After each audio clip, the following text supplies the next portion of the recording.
Hello everyone, my name is Edanaz Ateş. I'm a freshman chemistry student at Bilkent University.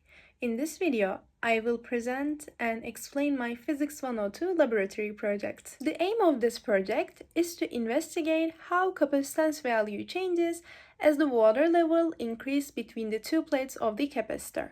And now I will introduce and explain my setup, my equipment used, and the steps that I followed in this experiment. The purpose of this experiment is to investigate the capacitance change due to different levels of water in a parallel plate capacitor setup. In this experiment, by increasing water level gradually between the parallel plates, we will observe how the capacitance is affected by the dielectric properties of water. As we know, capacitance value depend on the geometry of the capacitor itself and the properties of the dielectric material used. As you see in the screen, the equation of the capacitor, where C represents the capacitance value, A represents the area of the plates, D represents the distance between the plates, and epsilon represents the permittivity of the medium between the plates. In this experiment, as the level of water increases gradually, part of the capacitor is filled with air and remaining part with water. Since both regions share the same potential difference, the system will behave as two capacitors connected in parallel. The equivalent value of the capacitance will be calculated by the equation which replaced above on the screen. Due to area of water increases in each step with proportional to its height level, the equivalent capacitance is expected to increase linearly as the water level of water increases. At first, I wrapped the plates made of cardboard with aluminum foil. I placed them with the distance of 2 centimeters between them. As you can see, this is my experimental setup. At first, I measured the capacitance value when no water is present. And then I immersed my capacitor in a water approximately 1 centimeter and measured the capacitance again.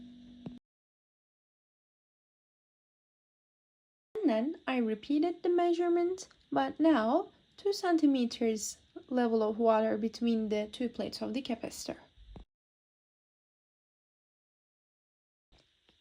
I repeated the measurements with the 3 centimeters of water level now.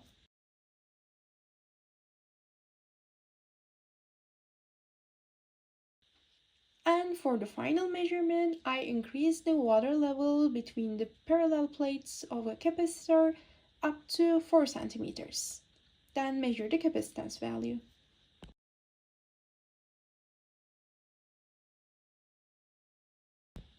After making all those measurements, I have collected the data of capacitance values and put this data into the datasheet as you can see in the screen.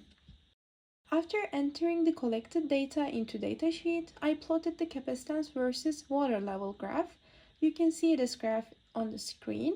This graph demonstrates that my expectations were confirmed since I was expecting that the capacitance value to increase as the water level increased between the parallel plates of the capacitor. Even though my experiment performed well and aligned the theoretical expectations, small deviations were observed. These deviations may be explained by human and measurement errors and non-ideal experiment conditions.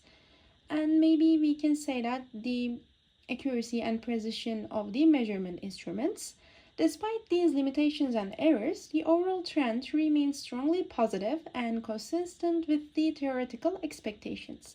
Therefore, I can say that the experiment successfully demonstrated the key role of the dielectric materials in determining capacitance values, in particular highlighted how replacing air with water, a higher permittivity medium, such as water increases significantly increase the capacitance value.